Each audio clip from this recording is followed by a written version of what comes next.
Hey everyone, today I wanted to do a video about ethically and responsibly harvesting wild edible and medicinal plants. So there is like an upsurge of people who are becoming more interested and aware about the fact that there are many medicinal and edible plants that you can harvest in the areas around you. Like anywhere you are, you can find plants to do this with. And it's important that if you're gonna start doing this, that you know the basics behind doing so, because that's really important for both your health and safety and also the health of the environment. And that's kind of like the whole point. And wanting to harvest plants, in my eyes, is having a greater connection with the earth. And if you want to keep doing that, then you need to have respect for what you're doing. And we should all know and learn about this anyways, even if you're not going to be going out and harvesting or foraging anything. It's good to know that like what plants in your area you can do this with, and to know if someone else is, if you're buying plants that are foraged, that they've been foraged correctly and ethically. So the first step in this process would be to find what plant you want to go find or that you've already found out in the wild. And this is super important for the whole process, is to do lots of research on good websites. And what I mean by good websites is that, you don't necessarily just go off of like the first couple links that you find on a Google search. If you're going to find resources, I suggest that you find a good herbalist or a school that teaches herbalism or foraging. A lot of school websites and practitioners and teachers will have plant profiles. There's so much great free resources out there, and I will link some of those people below in the description of the video if you are interested in looking up some plants in your bioregion. And so after you've found this plant and you know like what it is and what its name is, you're going to want to see how to correctly ID it. So you'll want to look up educational resources that you can both read and watch videos on. And if you're going to be watching videos, I suggest you watch a couple, just so you can really like ingrain it in your mind, what different aspects you're looking for on the plant that you have found. And then next, you'll want to see what lookalikes this plant has.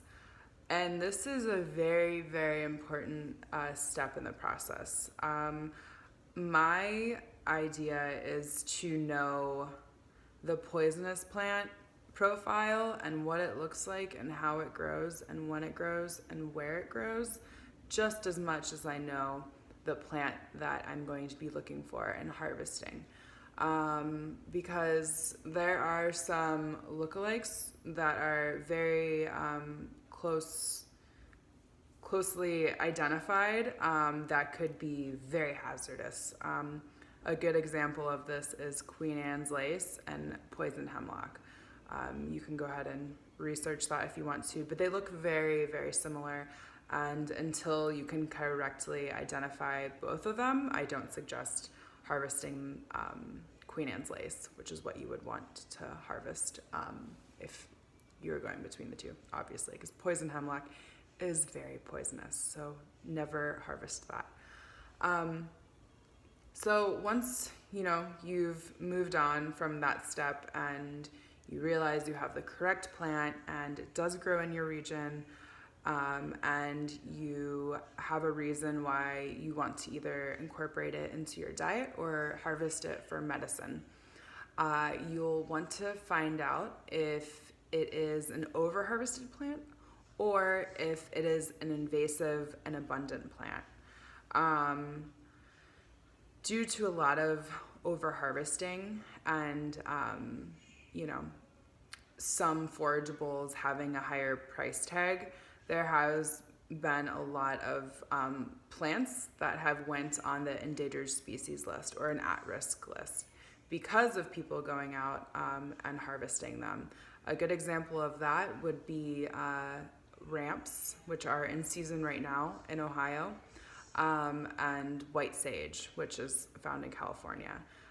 Both of those plants are at-risk plants, and a good website for you to check on a plant status is the United Plant Savers, which is actually in Ohio.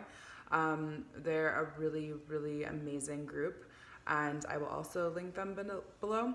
But their website, will let you know if the plant that you want to harvest, if it, is on that list or not. And it's good just to have an idea of what plants are at risk in your bioregion, because, maybe you want to help reestablish them in the wild, which that group will help you do. And that's a really great thing if that's something you're interested in doing, and I encourage as well.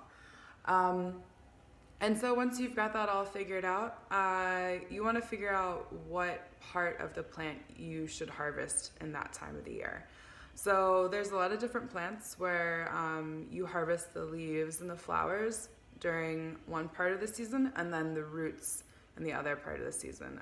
Usually you're going to want to harvest roots in the fall, just because all of the energy to the plant is going back down to the root. But that's not always the case for all plants. And so that's another way to figure out if what you're doing or harvesting is in good faith, the right thing for the plant. And last but not least, I encourage you to figure out what plants are invasive in your area, and if you have an interest in using them medicinally or for edible purposes, then harvest the crap out of them. These plants are growing in abundance. Two, for example, is Japanese knotweed and garlic mustard, which you can find garlic mustard out right now.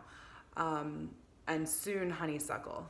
They are invasive and they grow like crazy, and many of us can use them safely in our diets or as medicine. And there's no reason to go out and harvest plants that are at risk when there's a lot of plants out there that need to be harvested because they are growing everywhere and taking over our landscapes. So I think that's it for right now. And if you have any questions, go ahead and, leave me a message or a comment, and I will try to get back to you.